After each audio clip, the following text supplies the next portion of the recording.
softly.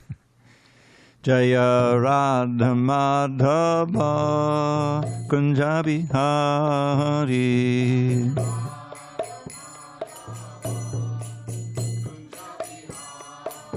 Jaya Radha Madhava Kunja Bihari.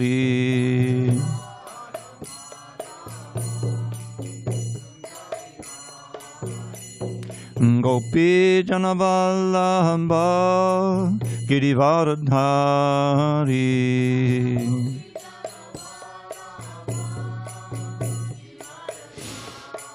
Jai Gopi Janavallabha Girivaradhari.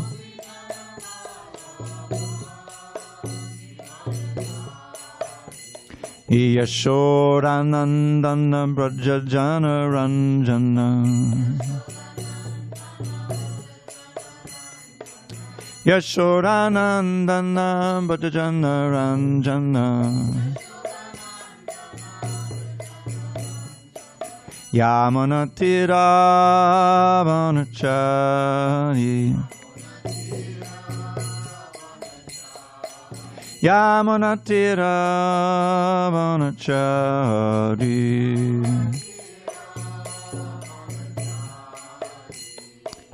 Hare Krishna, Hare Krishna, Krishna Krishna, Hare Hare. Hare Rama, Hare Rama, Rama Rama, Hare Hare.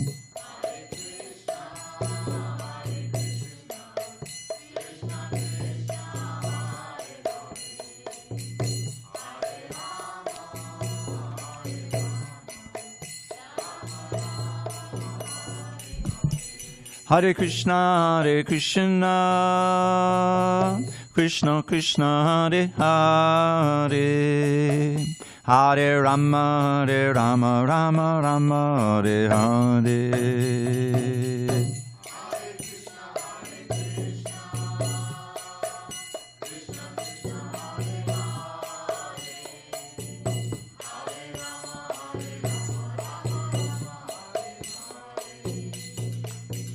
Hare Krishna, Hare Krishna, Krishna Krishna, Hare Hare. Hare Rama, Hare Rama, Rama Rama, Hare Hare.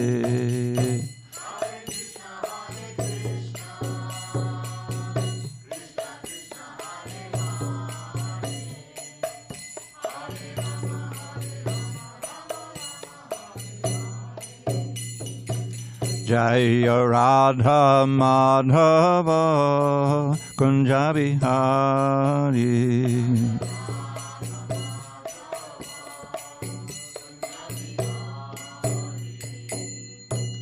Jai Om Vishnupad Paramahansa Paravajakacharya Ashtotartha Shri Srimad Divine Grace Srila A.C. Bhaktivedanta Swami Prabhupada Ki Jai. ISKCON BBT founder Acharya Srila Prabhupada Ki Jai. Jai Om Vishnupad Paramahansa Paravajakacharya Ashtotartha Shri Srimad Divine Grace Srila Bhaktisiddhanta Saraswati Thakur Ki Jai. Ananta Koti Vaishnavini Ki Jai. Namacharya Srila Haridas Thakur Ki Jai. Srimad Bhagavad Gita Ki Jai. Samaveda Bhaktivinoda Ki Jai. All glories to the assembled devotees. All glories to the assembled devotees. All glories to the assembled devotees. All glory to Shri Guru and Gauranga. No. Okay. Text 56. Right? That's what I have, text 56. I assume it's right. Okay. Om Namo Bhagavate Vasudevaya. Om Namo Bhagavate Vasudevaya. Om Namo Bhagavate Vasudevaya.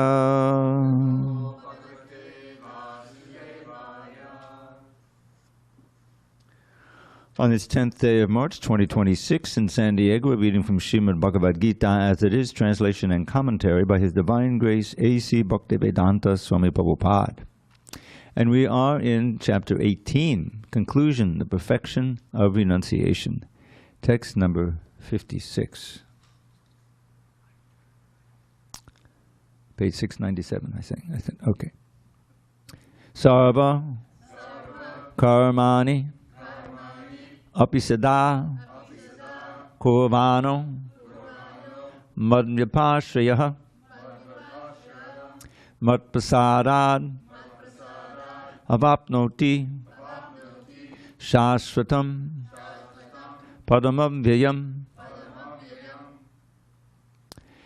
sarvakarmanyapisada kurvano madhyapashriyah matprasadad avapnoti shashvatam padamavyayam sarvakarmanyapisada kurvano madhyapashriyah matprasadad avapnoti shashvatam padamavyayam sarvakarmanyapisada kurvano madhyapashriyah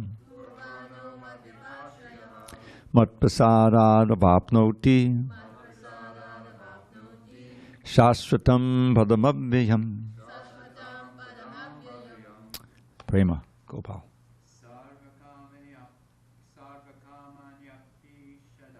Karmanyapisada kurvano madhyapashriyah matprasadad avapnoti shashvatam padamavyayam. Sarvakarmanyapisada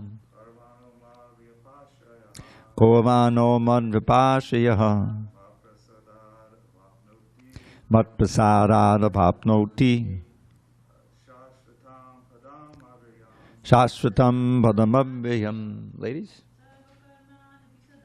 Sarvakarmanyapisada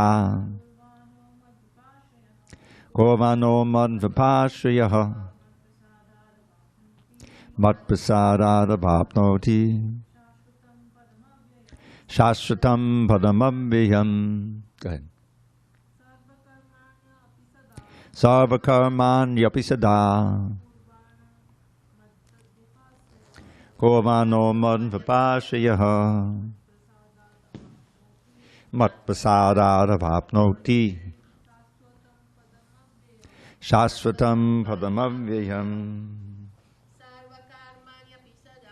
Sarvakarmanyapisada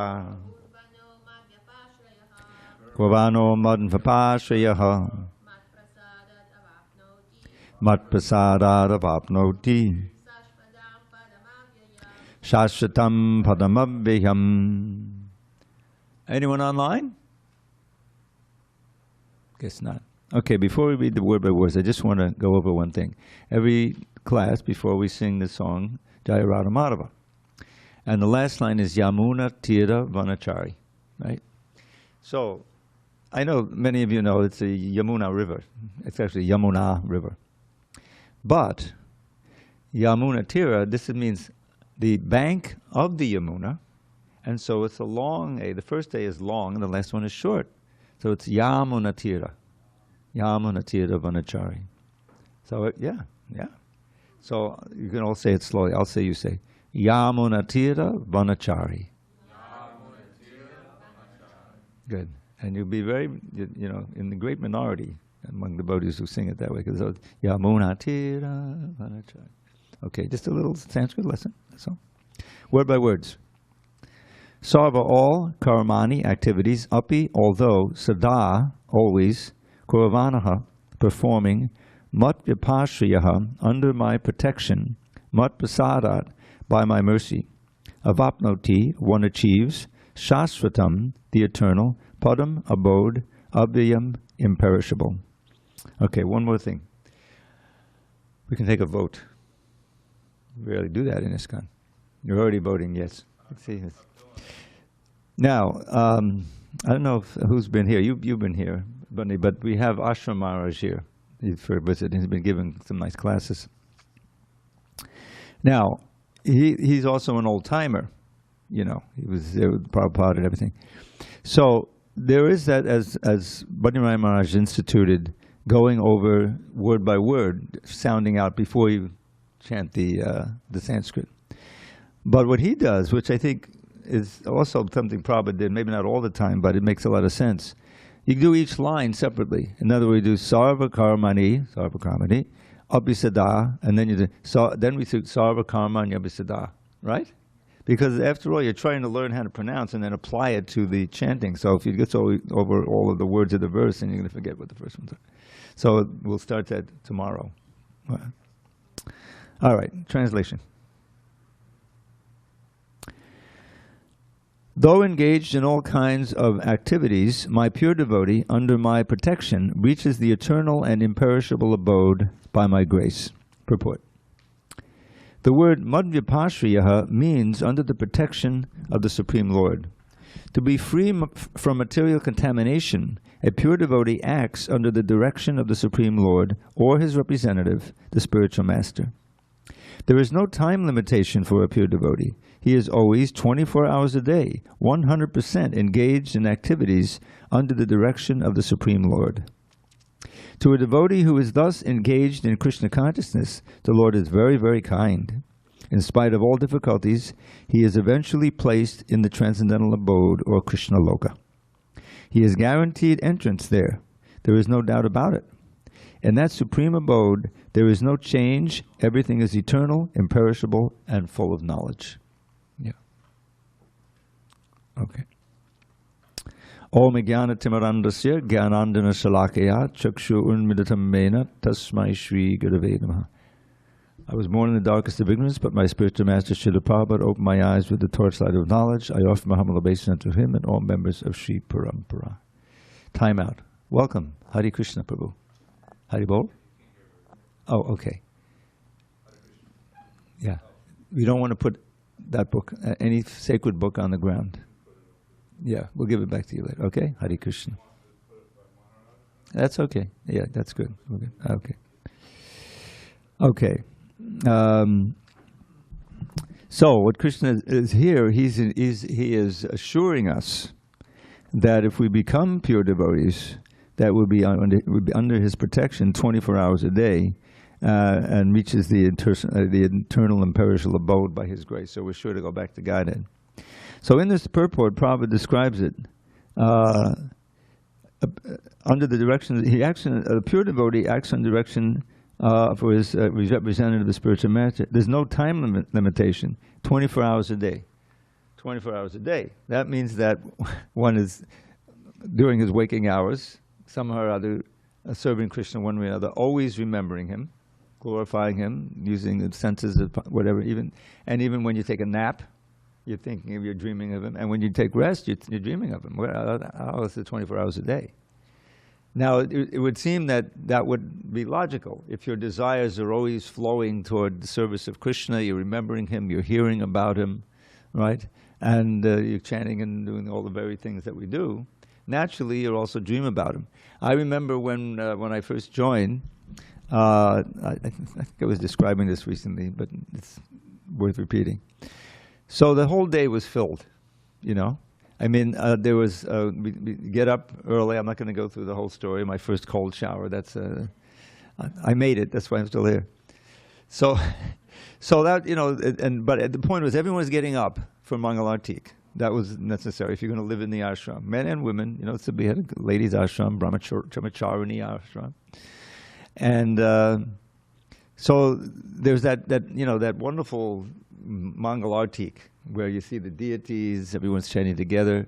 It's very meditative. As we have here, the lights are off or down. You know, the lights in the dim, and it's just here, and you know, you're glorifying the Guru and everything. It's very, very wonderful. So then the day opens up into varieties of service. You know, At a certain point, by Krishna's blessing, I was able to take up the service of helping produce the books. Now, that's a special blessing because you're reading the books all day, So that was great. But then there would also be 3 hours of Harinam every day. Can you imagine? Yeah. We were all much younger. And we would usually go into Manhattan. There was on Fifth Avenue, there was a church. I don't know if we told them or asked them, but they would stand on their stairs, for an hour or two, then we go to someplace else, and chant Hare Krishna. They never kicked us off. So that was wonderful. Then, Saturday night, Maha Harinam. 80 to 100 devotees. I forget how many had, but we had a lot of devotees there in Times Square. Times Square is very busy, and we'd find there's a certain island, we'd stand on. And we were chanting. And then one devotee, he would come from the temple with several big pots of halva. And we'd have that, on the way back. So the point is, and then on a regular night, not Saturday night, we'd have this evening kirtan, and unfortunately the tradition is kind of lost, but it's a wonderful meditation. There's a song. I think, who's it? Is it by Bhaktivinoda Thakur? Maybe not. Chiba Jayo Jaya Gaura Chandra? Yeah. Describing Lord Chaitanya's being worshipped on the banks of the Ganges. There's a certain... Lord Chaitanya, he came in the role of a devotee. And in fact, when someone would address him as Vishnu, he would block his ears. No, a human being should not be called Vishnu. He was insistent on that. But at one point, he actually revealed himself to be the Supreme Personality of Godhead. He received all kinds of worship as God and all this stuff. And so this song commemorates that. And so there's a wonderful meditation, everyone dancing and chanting.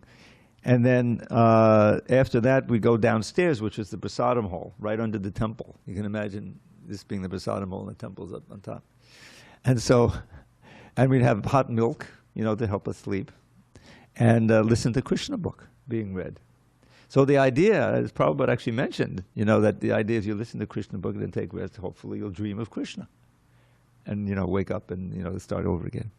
So the pure devotee is always in that mood. He's always remembering Krishna. Even when he may be talking with some reporter about this or that, of course he's talking about Krishna, but not as directly. But he's thinking, he's remembering Krishna. The form and the name of Krishna is going. So, and when he's sleeping, nice dreams about Krishna. So many Leela things going on. So that's the standard of pure devotee. And what is Krishna? Now he responds. He responds proportionally to our devotion. That's yeyatam ambapajante tam sataiva bhajamyaham. There's a verse like that. I forget what chapter. That he says bhajami means I worship them. I respond. I reciprocate proportionally to the devotee's surrender and worship to me. He exactly reciprocates. So you can imagine how, someone like Srila Prabhupada who risked his life, who, actually spread the Lord's name all over the world. So Krishna was always reciprocating him with him, internally and externally, and he was 100% thinking about Krishna. And he's actually experiencing what he describes in this little purport. Krishna is protecting, what is that? Under my protection, thy pure devotee reaches the eternal imperishable abode by my grace. To the devotee who is thus engaged in Krishna consciousness, the Lord is very, very kind. In spite of all difficulties, he's eventually placed in the transcendental abode. Now we read about so many stories of that in the Shastra. Prahlad Maharaj, you've all seen the movie, right? A wonderful movie.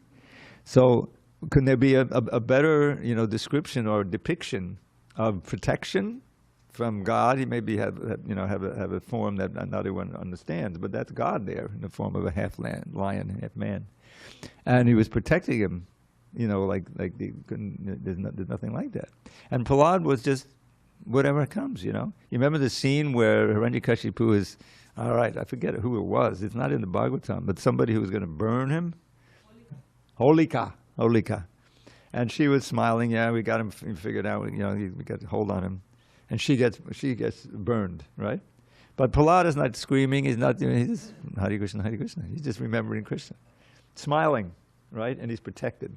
That was the whole point. He's 100% he is actually the exemplar. I don't know if you know this. There's one verse, but I may forget the whole verse. But there is an exemplar for every one of the 9 processes of devotional service. So what do you begin? Hearing, chanting, remember. So who's hearing? Maharaj Pariksit. Who was chanting? Shukadeva Goswami. He was the one who spoke the Bhagavatam.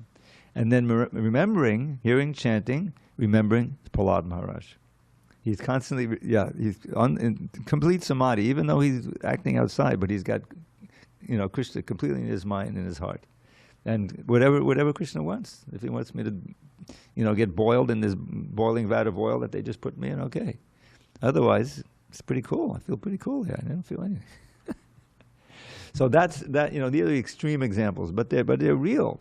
And we saw the wonderful thing about Prabhupada's, example in his life is that he exemplified this. One after another, the dangers that came, the heart attack, and the tremendous opposition he found in Bombay when he wanted to just to build a temple there. There was a criminal who was who he actually bought the land from, but he tried to recapture the land. And there's all this intrigue to try to prevent Prabhupada from building that building. And there's several lectures. I can give you the link if you want, where Prabhupada is speaking on the. It's actually, I think, the Sadhu Sangashtika part that in the Kapila Dev's teachings to his mother in the 3rd canto, chapter 25, and he refers to that struggle that's going on. He's speaking there. There was a temporary temple in Bombay that they set up, which I saw when I visited in 75, was it? Maybe it was 77. Anyway, it was a temporary temple. The deities were there, and this guy, he was a big macher in the government there. I mean, he had influence, and he got the police to come and try to break down the temple, and the devotees stood up to it. And they stopped him, and some of the friends Prabhupada made came, and they finally pushed him back. But there was a little attempt to physically destroy the temple. Can you imagine it? This temporary temple.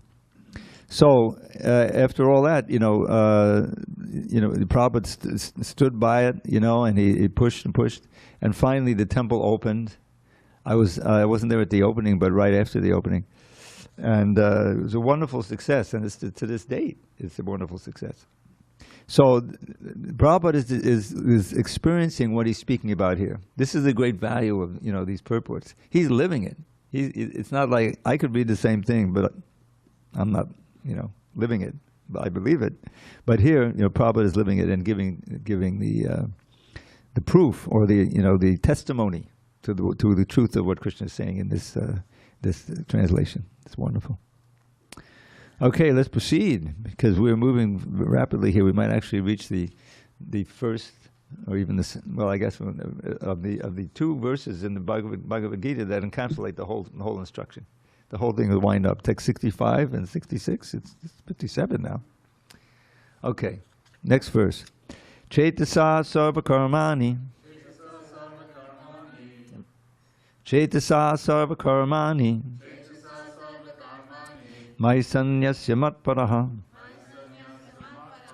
Buddhi yogam upashritya. Matchitta satatam bhava. In all activities, just depend upon me and work always under my protection. In such devotional service, be fully conscious of me.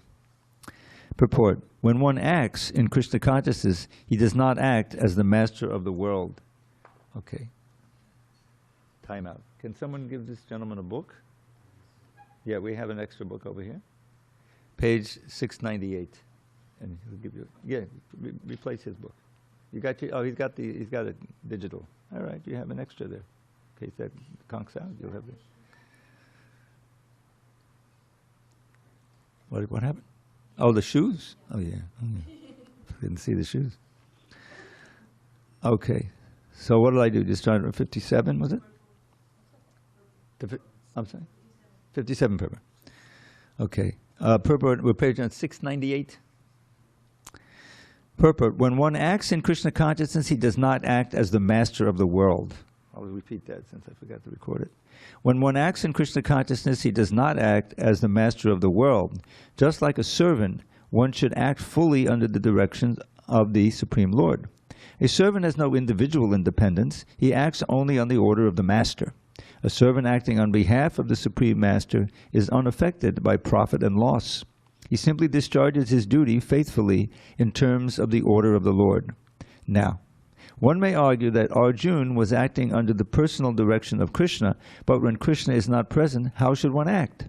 If one acts according to the direction of Krishna in this book, Bhagavad Gita, as well as under the guidance of the representative of Krishna, then the result will be the same.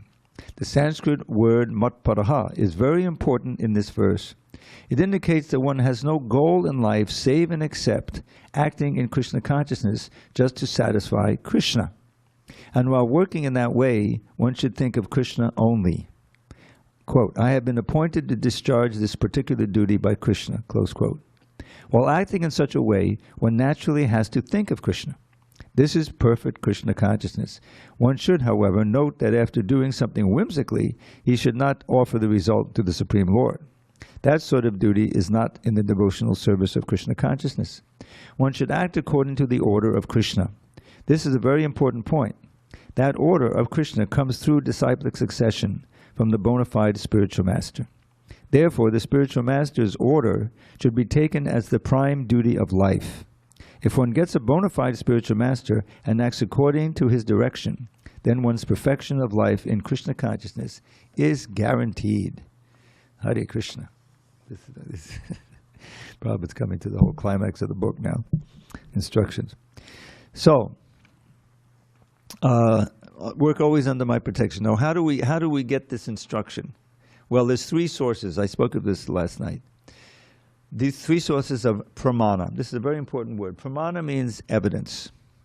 And last verse of the 16th chapter begins with the word therefore. Now, the 16th chapter is the divine and demonic, right? So most of the latter part is all about the demonic problem.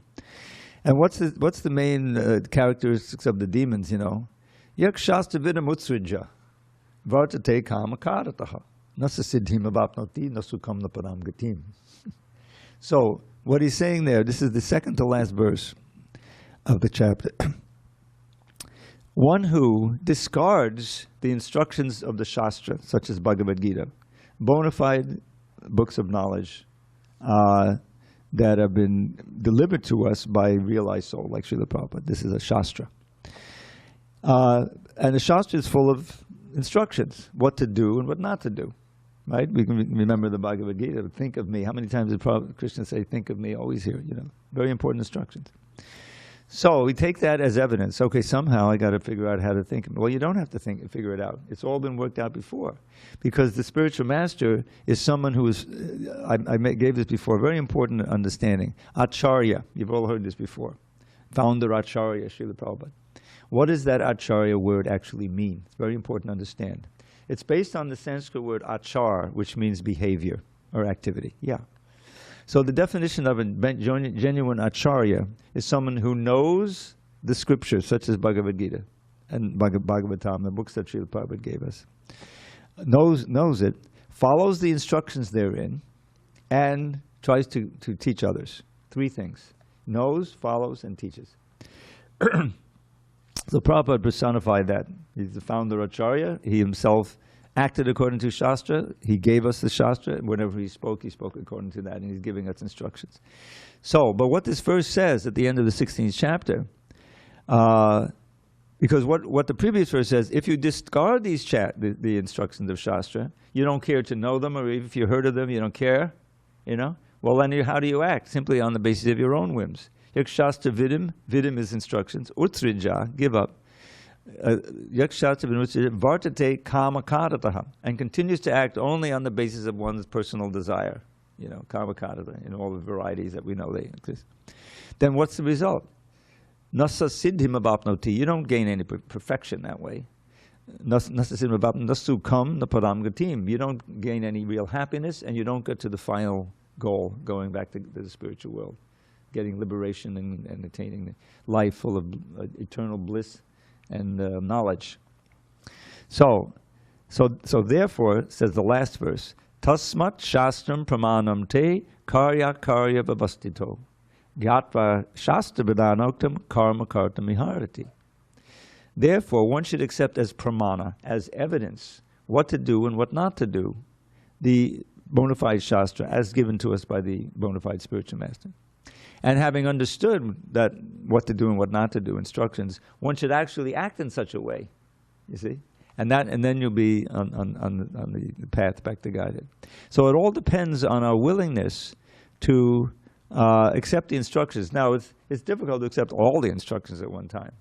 So we should begin our adventure in going back to Godhead with accepting this one instruction first. Who can guess what it is? Chant Hare Krishna. Don't just chant. Chant Hare Krishna. By the way, I just want to let you all know, because you run into this in the books. You can't chant the holy name once. I mean, you can, but that means that you came and you stayed for the kirtan, and then you went back and you never went back again. You chanted once. Yeah, for half an hour. You can't chant. Chanting means to repeat again and again. So you can utter the name once. If you utter the holy name once purely, then you're free of all your karma. You see? That's very important. But the purely is there, without any offense. So I just want to let you know, because if you read that in the books, it means uttered. When you chant just one, I chanted just one holy name. No, you didn't. You uttered it once. If you chanted it twice, then you chant, you know. You understand? It's an important distinction. So back to our verse here. Was it this 57 we completed? Okay. So Krishna is now, giving us all the benefits. If you actually become a serious devotee and you always act under my protection. So he's describing pure devotional service. And when he gets to 65 and 66, he's going to give the essence of the whole instruction and how we can actually get to that point. But here, after all, this is the conclusion, the perfection of renunciation. So he's describing it.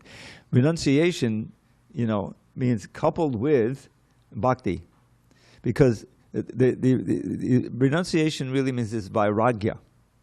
Vairagya and tyaga, two things are going together, and just two words. Vairagya means being free from material desire. It's an internal state, actually. Raga, on the material plane means ardent desire to enjoy sense gratification. Vairagya means just the opposite, freedom from that, vairagya. So that is coupled with knowledge. Means that if you understand, and even on the material plane, we can experience some of that. I like to give you the example. Well, this isn't the material plane, but it's a good example.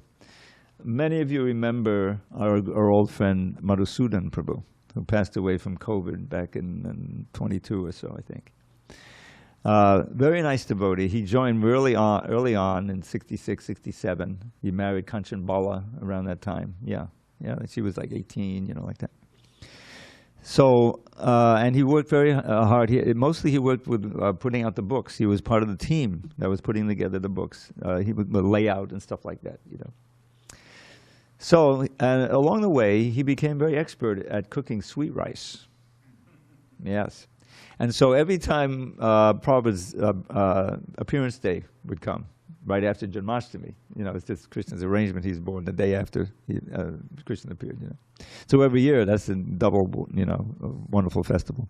So he would cook the sweet rice, which is like a dessert. So near the, afterwards, and all of the Prabhupada disciples in town, they would be in the kitchen cooking all the time. So it was really a special feast, special day. Always is.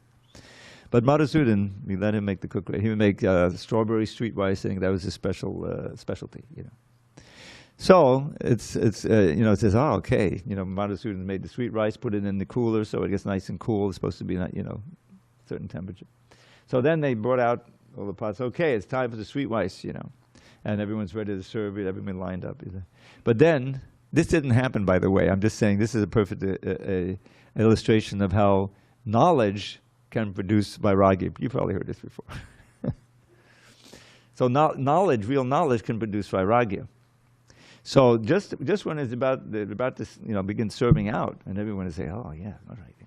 But Madhusudan runs in from the kitchen and says, "Oh wait, stop! I'm so sorry. I put salt in instead of sugar." Now, as soon as that happens, of course, there's a lot of disappointment, but also your desire to eat the sweet rice is gone. It looks like sweet rice, but you don't want to taste it, right? Jnana, knowledge, produce detachment. Now, on a more, that's a good illustration. But the substance is knowing that indulging in sense gratification is sure to bring us another birth. And also that means old age, disease, and death, and all the threefold miseries and everything else that we've experienced. Says, well, that knowledge should mean, well, okay, let me give up sense gratification. Well, I think it was this morning's class, or no, not yesterday morning's class, when because we're in a part of the 9th canto, where it's describing Pururava and Urvashi. Those who read that, Pururava became infatuated obsessed with Urvashi, this heavenly lady, but eventually, she gave him up, and he was just like longing and for her and everything like that. It's pretty far out, and they have some children. So eventually, another name for Pururava is Aila. So after describing this, obsession that he had, and all of the difficulties and emotional and pains that he went through, then much later on in the 11th canto, Krishna is teaching Uddhava. This is a wonderful part of the Bhagavatam. It's called the Uddhava Gita. And just like this is the Bhagavad Gita, that's Uddhava Gita, it's Krishna speaking to Uddhava. Near Krishna's final instructions really in it. So there he teaches Uddhava the Aila Gita. And it's a song of renunciation. And he's just saying, what did I do? I got so obsessed with this lady, Anyway, I'm not going to go into detail because it's pretty heavy duty. But it's a lesson in vairagya. That's really he's raga means kama basically, but this is vairagya. Same lady who was obsessed with. He's just like, oh, what the fuck did I do that for? Anyway, I'll give you the reference. You can look it up yourself. And then afterward, Krishna speaking this to Uddhava. He's giving him the Aila Gita, and at the end, he gives one verse that really sums up the whole instruction. And what he says is, tasmat, and again, therefore, this is therefore again. Tasmat, tasmat duk sangam utsujja satsu sajjeta buddhiman sant evasi chindandi manovyasaga muktibi. Very important verse. It kind of epitomizes what taking instruction in a humble state of mind from a bona fide spiritual master means. So he says, therefore, having her understand, this Urvashi Pururava thing and the Aila Gita and everything. Now, here's the essence of the instruction. Therefore, one must give up at a long distance, really, very strongly reject bad association. Bad association means all those influences. It might be personal or through the internet or anything, which is enticing you or inspiring you to try to enjoy this sense gratification, anything but Krishna consciousness. But buddhiman, one whose intelligence will give that up. See, tasmat duk sangha means association. Sadhu sangha is what we want. The opposite is duk sangha, bad association. We know from experience what bad association is. Utsuja, satsu sajjeta buddhiman, but rather become attracted to associating with satsu, that's the sadhus. Buddhiman, if you're intelligent. What's the result? Santa, that's the saints, that's again sadhus. Santa evasa chindandi, because by their words, these saints will cut out like a cancer from your brain, from your mind, these impacted desires for sense gratification. They'll inspire you to give up these lower desires so that you can ultimately enjoy eternally with Krishna, these spiritual desires. It's not that you become a dead stone or you emerge into Brahman and you just, I am that I am. No. It's that you reinstate yourself in the spiritual world, as in your spiritual form and your activities. And the wonderful thing is that even here you can experience some of that. If you really get into Krishna consciousness, you practice it nicely, then every one of us can attest there's a certain pleasure there. There may be more at a certain time when you're really like intensely, kirtan, beautiful deities, Janmashtami, whatever. There's a joy there. Who can deny it? It's there.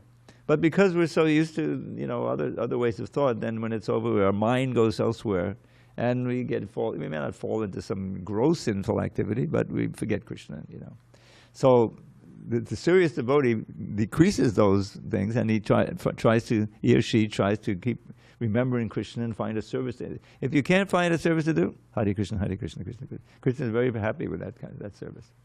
To chant his name with great attention and understanding and with sincerity. And that's available to everyone. Nobody is barred. Doesn't matter. You just may come out of the bar, or there's no restriction. Whereas with all this other yoga, hey, you want to do Ashtanga yoga?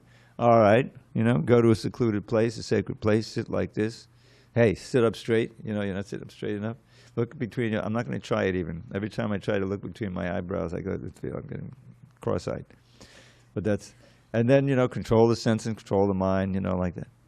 Who can do that? Arjun couldn't do it. He said, I can't do that, And the point is, you don't have to. You don't have to. Just chant Hare Krishna, associate with devotees, and integrate Krishna consciousness into your life. I was working. I didn't have a family or anything, but I had a full-time job. I would get up early, do my hatha yoga, and then do my japa, a couple of rounds, and then I meditate. On the in-breath, Hare Krishna, Hare Krishna, Krishna Krishna, Hare Hare. On the out-breath, Hare Rama, Hare Rama, Rama Rama, Hare. That was my meditation. Very effective. Try it sometime.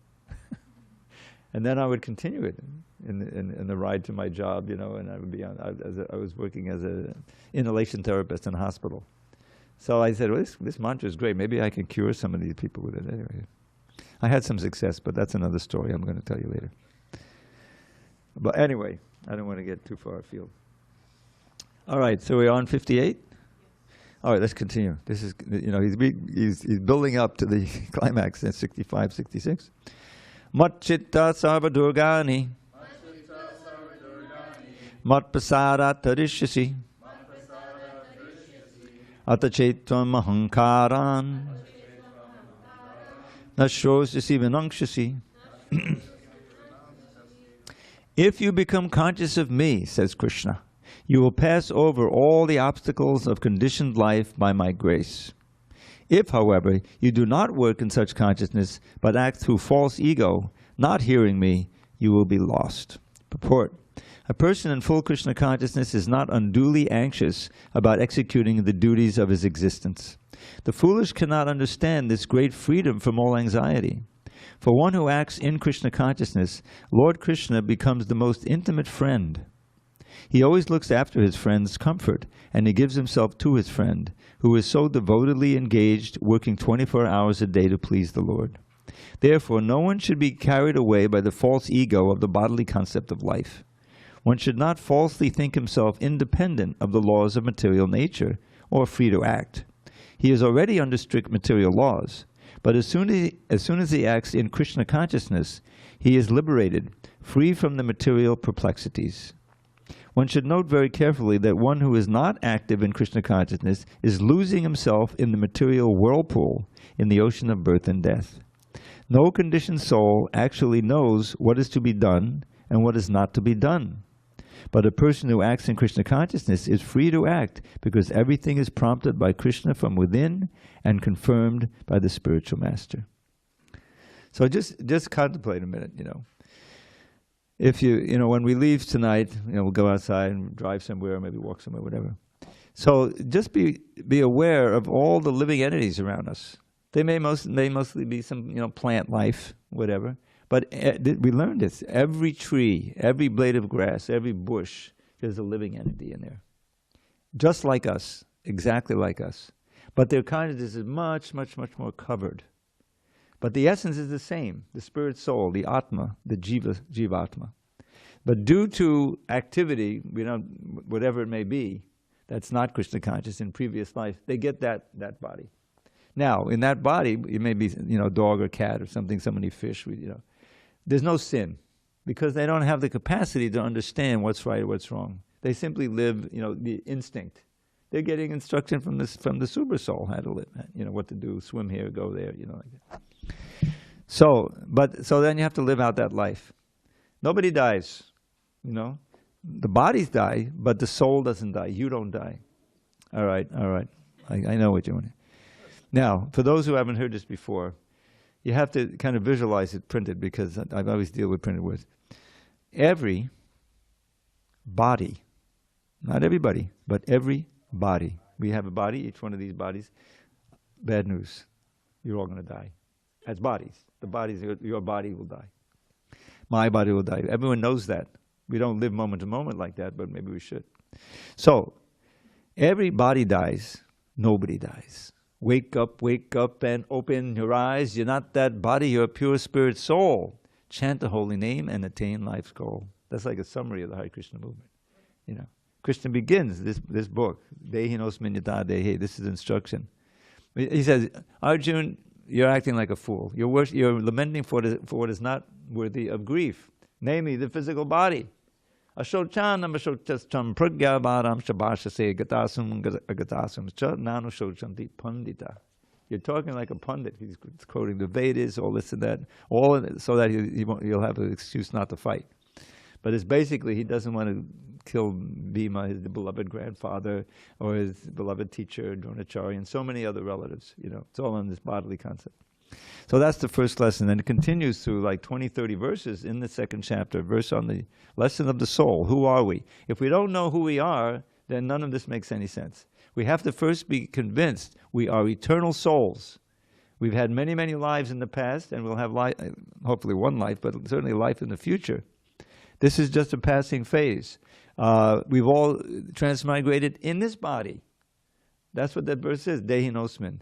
Just as a child, you know, goes through the little boy, then he becomes an adolescent, then he becomes an adult, then he goes on, right? So the soul, the same person, same name, right? The birth certificate say, yes, my name. So what's the name? It's the body. The body has a certain name. But you're not the body. So you are the same person, but the body is changing. Therefore, you are not the body. Right? And then, when the body dies, you go on to another body. That's what this verse says. Similarly, as you change from boyhood to or child, girlhood to childhood, old age, the soul similarly attains another body at death. The not the self-realized soul, the sober person is not bewildered by such a change. And that's not talking about the soul not being bewildered, but the person looking on, namely Arjuna. Arjuna was bewildered. He was disturbed. Oh my God, I'm going to kill my. But that's completely bodily concept of life. So anyway, that's the foundation of the Bhagavad Gita's value and teachings. And unless we understand that, we can't take the first step. It changes your whole perspective if you really understand that.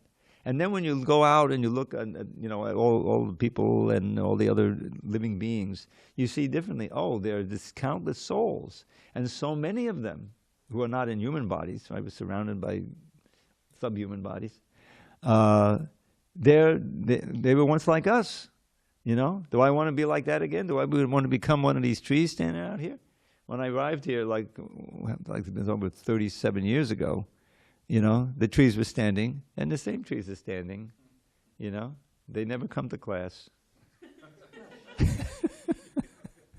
Sometimes the wind comes up and they shed. You know, but it's kind of tragic. You know, you think, oh, you know, this is the situation of the conditioned souls. So what I want to do, you know, we should say, I want to escape that fate, and I want to try to help as many others to see the light, so that they don't have to go down again and stuff like that. So this is the foundation. And now he's coming to, if you become conscious of me. So the whole thing is to first of all understand who we are, and that we are part and parcel of the Supreme Personality of Godhead. We have the same qualities in minute quantity, you know. The desire to enjoy, to have good relationships, all those different things, eating, you know. That's all there in the spiritual world. And Krishna does it in perfection. You know, he's taking lunch with his friends, you know, on the banks of the Yamuna, you know. So that's where we belong. And the wonderful thing is, once you go back there, there's no change. You have a certain identity that's in relation to Krishna. We have a certain relationship and a rasa. We know what rasa means. Is it like anyone who loves someone else or has a, loves his cat? I see so many cats and dogs. No cats, actually, just dogs. No one takes their cat for a walk. You saw that? Someone with a cat? Yes. Yeah, that's unusual. Yeah, give them back to God. Amazing. So, so what does that mean? And you can see there's so much affection there for the dogs. No question about it. But the devotee looks at it and says, "Oh, what a tragedy! That person's going to become a dog." Because whatever you're thinking of, whatever the prominent thought is when you leave this body, that will determine your future. If you've dedicated your life, to your beloved dog, then the dog dies. I remember I visited New Vrindavan one time. Literally, there's a dog cemetery right near the New Vrindavan. It has nothing to do with the devotees. It just happened to be. I said, "Oh my God," Anyway, so Krishna is saying, but if you become conscious of me, you'll pass over all the obstacles. But if you don't work in such way, you'll be lost. Not hearing me, you'll be lost. So he's giving us some very strong instruction here. All right, one more, then we'll do a little poems. Yadahankara mashritya nayotsya iti manyase mityaisha babasayate prakatistvam niyokshati. If you do not act according to my direction and do not fight, then you will be falsely directed. By your nature, you will have to be engaged in warfare. Purport. Arjuna was a military man and born of the nature of the Kshatriya. Therefore, his natural duty was to fight. But due to false ego, he was fearing that by killing his teacher, grandfather, and friends, he would incur sinful reactions. Actually, he was considering himself master of his actions, as if he were directing the good and bad results of such work. He forgot that the Supreme Personality of Godhead was present there, instructing him to fight. That is the forgetfulness of the conditioned soul. The Supreme Personality gives directions as to what is good and what is bad, and one simply has to act in Krishna consciousness to attain the perfection of life. No one can ascertain his destiny as the Supreme Lord can. Therefore, the best course is to take direction from the Supreme Lord and act. No one should neglect the order of the Supreme Personality of Godhead or the order of the Spiritual Master, who is the representative of God. One should act unhesitatingly to execute the order of the Supreme Personality of Godhead. That will keep one safe under all circumstances. So that's the essence of the whole thing, is that this word ahankar is very important. It means false ego. Basically, you break it down, it means I am the doer. I am the master of my fate, like that. Ahankar, ahamkara. But we're ultimately not. We may have certain desires and be able to achieve certain things, but it's only under certain conditions, right? External and internal and all these different things. There's so many things that have to go right for us to fulfill our aspirations. And we know, working in the material world, that often with our best efforts, we fail and things, we lose our job or whatever, So that's why we have to, accept Krishna as the guide of our intelligence. This is really what it boils down to. The strengthening of the intelligence means hearing, studying, feeling, the instructions of Shastra, and also, of course, as given by the spiritual master, how to carry out these instructions in a certain situation, and which instructions to say, okay, that's there, but don't do that now. You're not ready for that one. Do this, do this, do this. Very important. So, but Krishna's laying it down, and if we take our instruction of what to do and what not to do from Krishna through the books, through the spiritual master, then we're on the auspicious path. And it's not long before we feel that. We feel that, oh, it's such a relief not to try to figure out this mad world on my own, but understand, okay, if I just act this way and I understand this way, and then I'll be on the safe side. And if we really do it, then we'll find that. And that was one of the great things about, the way ISKCON was established, because I was fortunate enough to join the movement.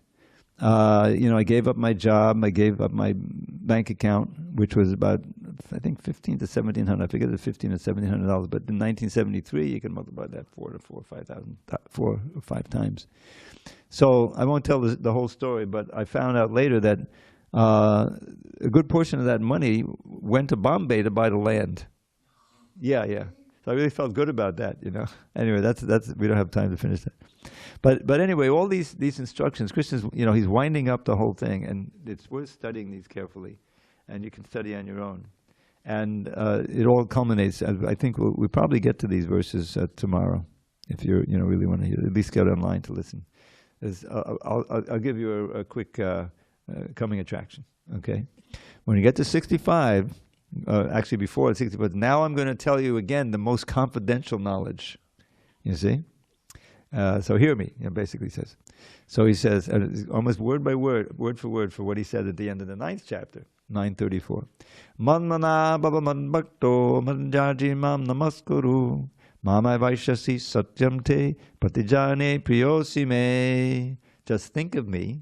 Become devoted, worship me, and bow down low. You'll come to me, O friend, I promise you this boon I shall bestow. Sarva dharma padityajya, mam ekam sharanam vraja, aham tvam sarva papebhyo, mokshiyasami ma shuchaha.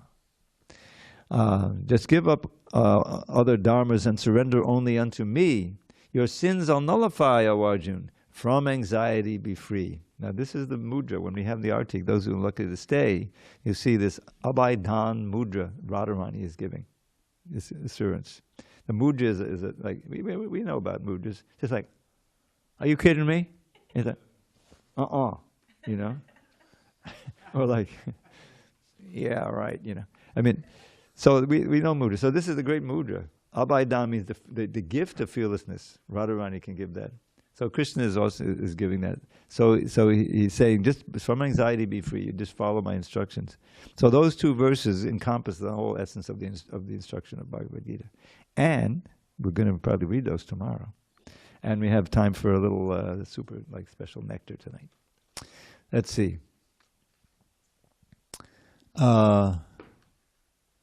Okay, so here's one of my favorites. You've heard all these before, but Barhapi, Krishna is walking into the forest with his friends. Okay, this is the chapter 21, 10th canto, known as the Venu Gita. The gopis are singing of Krishna, they're remembering his flute like that.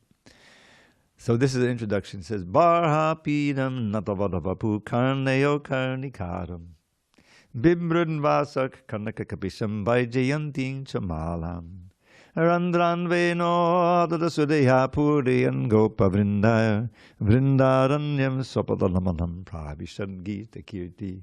This is the Sanskrit, this is the meter.